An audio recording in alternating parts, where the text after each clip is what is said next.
हमारे ठाकुर लाल सिंह जी, प्रदीप गुलिया जी, अमन डालावाल जी, प्रदीप जी, राजवीर सिवानी जी, भाई अनिल जी, समीर जी, देवेंद्र जी, बहुत से साथी, कुछ नाम आए जो मैंने लिए, लेकिन पूरा सम्मानित मंच और सारा सम्मानित आज शेड इतने हजारों की संख्या में आप लोग यहाँ पहुंचे हो। आज आपकी संख्या, भावना और जोश देखकर मैं ये कह सकता हूं कि आपने फैसला कर दिया है। यहाँ से अभी राहुल हमारे भाई चुरू से वो आए, उन्होंने कहा कि भाई रेल चलेगी बाड़मेर से, वहां से बीकानेर शुरू होके जब लोहारू स्टेशन पे आएगी तो पीछे से ये सारे बैठ के आएंगे और यहाँ से दान सिंह जी बैठेंगे और तीनों भाई चलेंगे।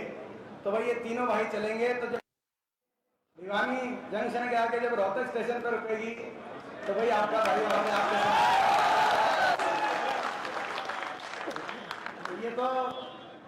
ये तो मैं समझता हूँ कि आज उत्तर भारत में एक मन बना है।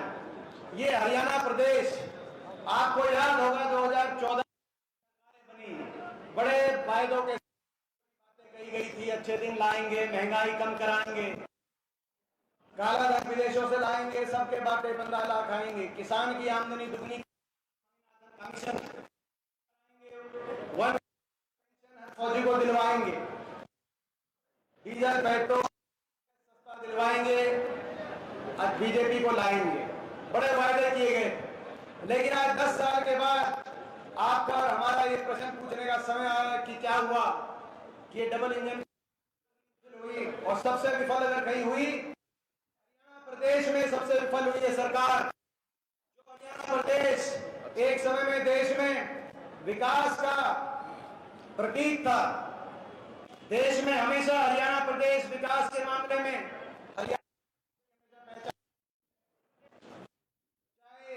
वो बंसीलाल जी का समय रहा हो और चाहे 10 वर्ष पूर्व पार्टी की चौधरी भूपेंद्र सिंह हुड्डा जी की सरकार रही हो, हरियाणा विकास और खुशहाली भाईचारे का प्रतीक रहा। लेकिन आज ये डबल इंजन की सरकार ने कितना बुरा हरियाणा के साथ, वही हरियाणा प्रदेश देश में आज नंबर 1 बन गया बेरोजगारी में। हर घर में पढ़े लिखे बच्चों को रोजगार नहीं, महंगाई की मार, गरीब आदमी की सारी स्कीम ना 100 गज के प्लॉट मिले गरीब आदमी को गांव में, जो हमारे समय मिलते थे, ना मकान मिले, किसी को गरीब आदमी की स्कीम बंद कर दी। आज नशा बढ़ गया, किसान के साथ ऐसा अत्याचार देश के इतिहास में लिखा जाएगा कि ऐसी भी सरकार थी जिस सरकार ने किसानों की जान की बलि ली, और जान की बलि लेने के बाद भी वहां जिस प्रदेश में सबसे ज्यादा कुर्बानी दी, वहां के मुख्यमंत्री ने या भाजपा किसी आदमी ने सहानुभूति का एक शब्द आज तक नहीं कहा कि किसी का घर उजड़ गया। किसानों के साथ अत्याचार और अहंकार इतना, घमंड इतना हमारी बेटियों के साथ दिल्ली के अंदर देश में कैसा पेश किया, बेटियों को किस तरीके से दिल्ली की सड़कों पे घसीटा गया। क्या कसूर था उन बेटियों का? अपने लिए न्याय मांग रही थी वो बेटियां। ये महाभारत की धरती है, कुरुक्षेत्र हरियाणा में हुआ था। माँ बेटी की, बहन बेटी की इज्जत के लिए कुरुक्षेत्र में महाभारत जैसा युद्ध हुआ इस देश में। अपने दुश्मन की बहन बेटी की इज्जत को भी अपनी खुद की इज्जत मांगने वाला ये देश। लेकिन उन 5 हमारी बेटियों का क्या कसूर था? एक हफ्ते पहले दिल्ली के कोर्ट ने लिख दिया कि जो आरोपी थे भाजपा के सांसद, हर मौके पे उनके साथ गलत काम करते थे। अगर 5 महीने तक देश की सारी सरकार उन 5 बेटियों पे टूट के क्यों पड़ी? और उसके बाद सुप्रीम कोर्ट ने जब कहा तो एफआईआर दर्ज हुई और अब तथ्य सामने आ रहे हैं।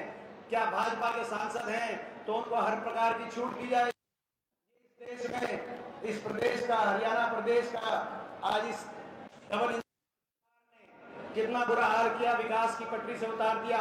हर वर्ग का अपमान, हर वर्ग का अपमान, किसी का काम नहीं। पूरा हरियाणा प्रदेश आज की सरकार दुखी हो गया। इसलिए पूछना चाहता हूं आज लोहारू वालों से, भाई पूरा हरियाणा इस खट्टर सरकार कसर ब्रेक बाकी रह रही है, मगा भाई एक बार चेक कर लूं भाई तुमने कैसे रह रही हो, सीख लिया कि नहीं? ये बीजेपी हालत सीख ली है। तभी इन्होंने बीच में इलेक्शन के बीचों बीच इतनी नाराजगी बन गई, बीजेपी वाले भी खट्टर सरकार से चिढ़ गए, दुखी हो गए, नाराजगी इतनी बन गई कि खुद इलेक्शन के बीच में अपने मुख्यमंत्री को बदल दिया, अपने उप मुख्यमंत्री को बदल दिया। अपने उप मुख्यमंत्री का तो अग्निवीर की तरह रिटायर करा के जल्दी अपना घर वापस भेज दिया कि नहीं भेज दिया? फर्क एक है अग्निवीर में और दुष्यंत चौटाला में। अग्निवीर में जब रिटायरमेंट पे वापस आता है 4 साल के बाद तो उसकी पेंशन नहीं बनती। दुष्यंत चौटाला जब रिटायर होकर वापस गया तो भाई उसने अपनी 7 पीढ़ी के पेंशन का जुगाड़ साथ करके गया, इतना लूट लिया, ये कहानी बन गई ये। मगर बीजेपी वालों को मैं कहना चाहता हूं, भट्टा उठा दिया हरियाणा, हर आदमी रुला दिया आपने हरियाणा का। अब आप क्या मुख्यमंत्री बदलोगे, क्या उप मुख्यमंत्री बदलोगे? अब तो ये हरियाणा की जनता सरकार बदलने का, आप क्या बदलोगे? अब तो हम बदलेंगे, अब तो हरियाणा की जनता बदलेगी। आपने तो हरियाणा का 10 साल में जो नुकसान करना था वो कर लिया, ऐसी स्थिति बन गई। लेकिन इन्होंने बदल तो लिया, लेकिन नाराजगी नहीं बदल पाए। इसीलिए दिन प्रतिदिन आपने देखा होगा भाजपा के बड़े बड़े नेता हर रोज कांग्रेस पार्टी में शामिल हो रहे हैं, कांग्रेस को समर्थन दे रहे हैं। आपने ये भी देखा होगा, आज से 1 हफ्ते पहले 3 विधायकों ने भाजपा समर्थन वापस लेकर कांग्रेस पार्टी को चौधरी उपेंद्र सिंह हुड्डा रोहतक जाके चौधरी उपेंद्र सिंह हुड्डा जी और चौधरी उदय भान जी के हाथ में समर्थन पत्र पकड़ाने का काम किया। ये अल्पमत में आ चुकी है सरकार। 48 विधायकों का समर्थन पत्र इन्होंने गवर्नर साहब को दिया था, जिसमें से 2 चुनाव लड़ रहे हैं इस्तीफा देकर, रणजीत चौटाला, मनोहर लाल खट्टर जी। वहां तो बाई इलेक्शन चल रहा करनाल में। 3 और विधायकों ने समर्थन वापस ले लिया। आज ये अल्पमत में सरकार है। हमारी मांग है हरियाणा के अंदर राष्ट्रपति शासन लगना चाहिए, सरकार को बर्खास्त कर चुनाव कराना चाहिए। अल्पमत में 43 विधायकों की सरकार आज हरियाणा के अंदर सत्ता पर काबिज है। ये बोल रहे हैं लोकसभा चुनाव के बीच में 1 हफ्ते पहले हम कैसे विश्वास मत लें। ऐसा कोई संवैधानिक प्रावधान नहीं है, विश्वास मत कभी भी आ सकता है। लेकिन मैं कहना चाहता हूं आप अभी 4 तारीख के बाद क्या करोगे? 4 तारीख तक तो बच जाओगे, कुछ कह के चुप जाओगे। कितने विधायक किसके पाले में खड़े हैं तब ये सरकार, हरियाणा की सरकार, हरियाणा कोने कोने में माहौल बन गया। और एक ही आवाज आ रही है हरियाणा कोने कोने से, एक ही गूंज आ रही है ना तक, डबवाली सिरसा से लेकर होडल पलवल तक एक ही आवाज आ रही है। हरियाणा की भाजपा की सरकार जा रही है और हुड्डा साहब के नेतृत्व में कांग्रेस पार्टी की सरकार, कांग्रेस पार्टी की सरकार आ रही है, कांग्रेस पार्टी की सरकार आएगी और हरियाणा को आगे लेके जाकर काम करेंगे। इन्होंने बड़ा नुकसान कर दिया। ये हरियाणा प्रदेश जय जवान जय किसान का प्रदेश, ये हरियाणा प्रदेश जय पहलवान जय संविधान का प्रदेश। ना जय जवान छोड़ा, अग्निवीर ले आए, फौज की हमारी पक्की भर्ती खत्म कर दी, कांग्रेस जाएगी और फौज में दोबारा से पक्की भर्ती। यहां से संकल्प ले रहे हैं, ना जय जवान छोड़ा, ना जय किसान छोड़ा। किसान आंदोलन में जिस तरीके से किसान का अपमान हुआ, आज देश पूछना चाह रहा है, आज देश देख रहा है आपकी तरफ। मैं लोहारू वालों से कहना चाहता हूं, मैं भिवानी, आज देश आपकी तरफ देख रहा है कि आप किस तरफ, जिन्होंने 750 किसानों की जान ली, जान लेने वाली सरकार के साथ आप खड़े हो गए या उनको आंसू पहुंचने के लिए उन परिवारों के साथ आप खड़े हो गए। आज देखेगा जब मतदान आएगा देश में, तमिलनाडु में बैठा, असम में बैठा, आज हर देश का नागरिक देखेगा कि भिवानी किस तरफ जाएगी, भिवानी महेंद्रगढ़ किस तरफ जाएगी, हमारी बेटियों के अपमान करने के साथ या उनके न्याय दिलाने के लिए साथ जाएगी। आज पूरा देश देखेगा, आज पूरा देश देखेगा जब आपका मतदान, जब जिस दिन मतगणना होगी कश्मीर से लेकर तो पूरा देश देखेगा कि भिवानी महेंद्रगढ़ किस तरफ जाएगी। संविधान को रोंदने वालों के साथ और संविधान को तोड़ने के नारे देने वालों के साथ आप जाओगे या संविधान, आप किस तरफ खड़े हो? इस बात का इतिहास में कोई कोई चुनाव ऐसा आता है, कोई कोई चुनाव ऐसा आता है जो इतिहास लिख देता है। इस बार अगर कसर रह गई, आने वाली तारीख पूछेंगे। आज भाजपा घमंड, सातवें आसमान पे ऐसा घमंड, इतना घमंड, कह रहे हैं 400 पार का नारा इसीलिए दिया कि संविधान तोड़ेंगे। कह रहे हैं 400 पार का नारा इसलिए दिया, संविधान तोड़ेंगे। मैं बीजेपी वालों को कहना चाहता हूं, इस संविधान पे तो हम आंच भी नहीं आने देंगे। तोड़ेंगे तो बीजेपी के घमंड को हम तोड़ेंगे। आज मैं कहना चाहता हूं, इतना घमंड, इतना घमंड मैंने देखा नहीं।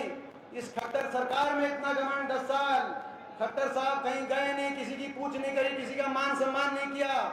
और जब इनके एक आरोपी मंत्री पे संदीप सिंह, खेल मंत्री, आप याद करना, भूलना मत, संदीप सिंह एक खेल मंत्री पे जब अपने खुद के महकमे की एक कोच पे उत्पीड़न का आरोप लगा, रक्षक ही भक्षक बन जाए तो किसके पास जाएं? तो खट्टर साहब से जब सवाल पूछा विधानसभा में नेता विपक्ष ने कि आप उनको बर्खास्त करो, संदीप सिंह मंत्री को, तो खड़े होकर खट्टर साहब ने कहा कि नहीं, संदीप सिंह मंत्री रहेंगे, मंत्री रहेंगे, मंत्री रहेंगे। और मैं कहना चाहता हूं खट्टर साहब को, आपके इस घमंड को हम तोड़ेंगे, हम तोड़ेंगे, हम तोड़ेंगे। ये घमंड, ये आज हरियाणा को इतना नुकसान पहुंचा दिया इन्होंने। तो आज एक संकल्प है, ये एक वोट है, लेकिन ये वोट देश के लोकतंत्र को बचाने की भी वोट है। ये एक वोट हरियाणा को विकास और खुशहाली की पटरी पे लेके जाने की वोट है। ये एक वोट देश के संविधान को बचाने की ये वोट है। ये एक वोट भिवानी को और पूरे प्रदेश को विकास की पटरी पे रफ्तार से आगे लेके जाने की वोट है। ये एक वोट किसान को न्याय दिलाने की वोट है, उन 750 परिवारों को न्याय दिलाने की वोट है।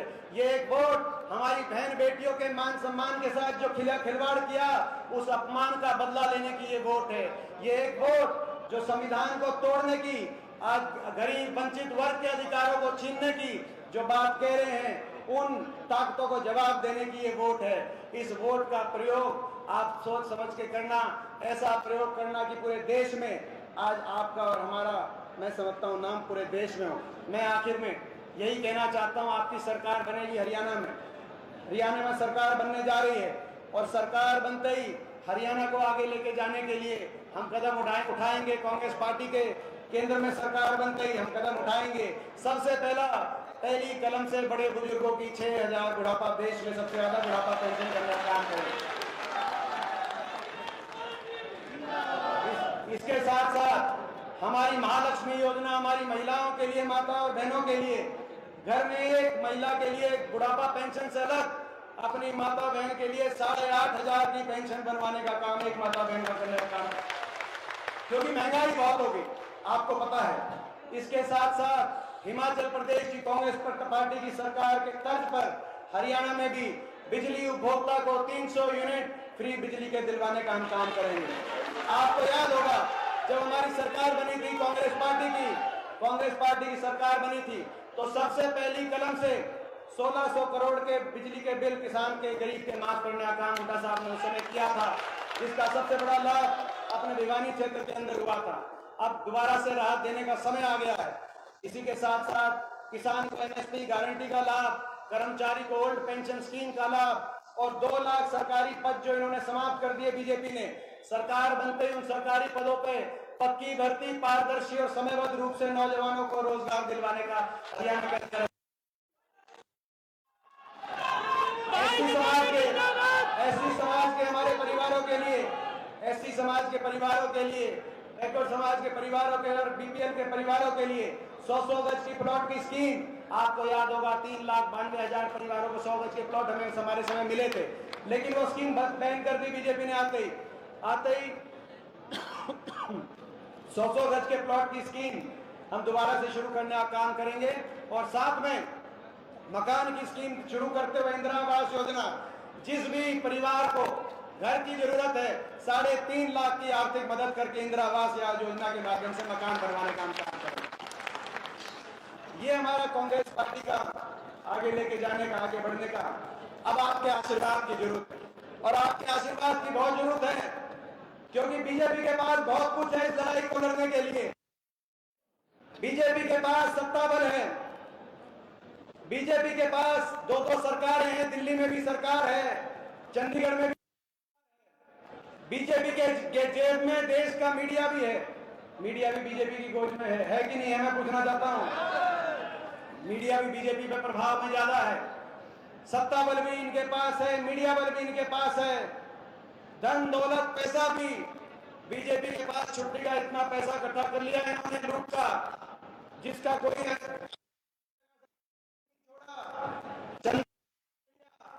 अभी तो थोड़ा सा सुप्रीम कोर्ट में उसमें निकला किस किससे चंदा लिया, कोई कंपनी नहीं बची देश की जिससे चंदा ना लिया। बीजेपी ने नारा दे दिया, बीजेपी वालों ने, जो देगा हमें चंदा, जो देगा हमें चंदा उसको, और जो नहीं देगा चंदा ईडी और इनकम टैक्स का डंडा।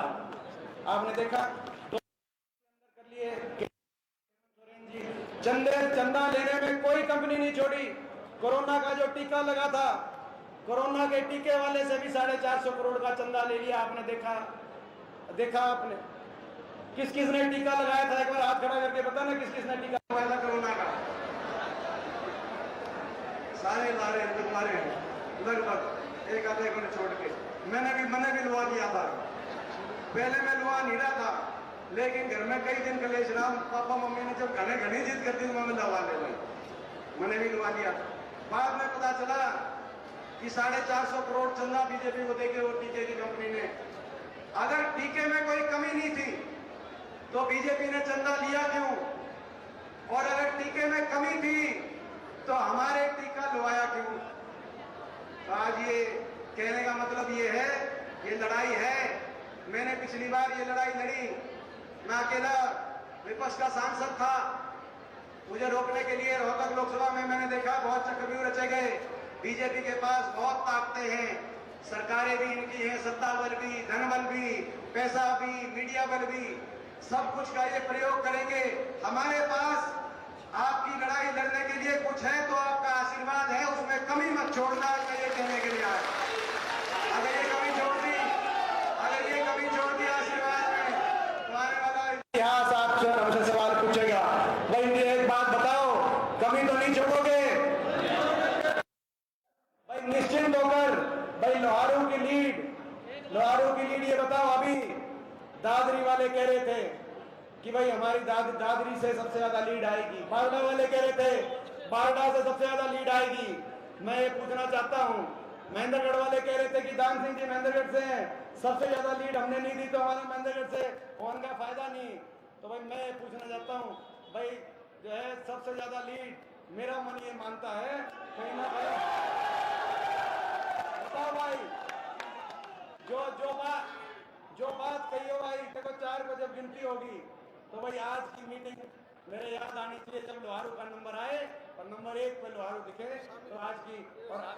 और जो आज हमारे जो आज शामिल हुए हमारे संजय जोगी जी और सारे जो बाकी जेजेपी पार्टी से शामिल हुए हैं, उन सबका बहुत बहुत हम स्वागत करते हैं और आप सबको बहुत बहुत बधाई। और आज की ऐसी ऐतिहासिक मीटिंग के लिए 2 दिन के अंदर में जो आपने करी, बहुत बहुत बधाई। जय राम जी। हमारा गांव है, गांव हमारा चौरानों का गढ़ है। बताओ, बोल के बताओ, बोलिए।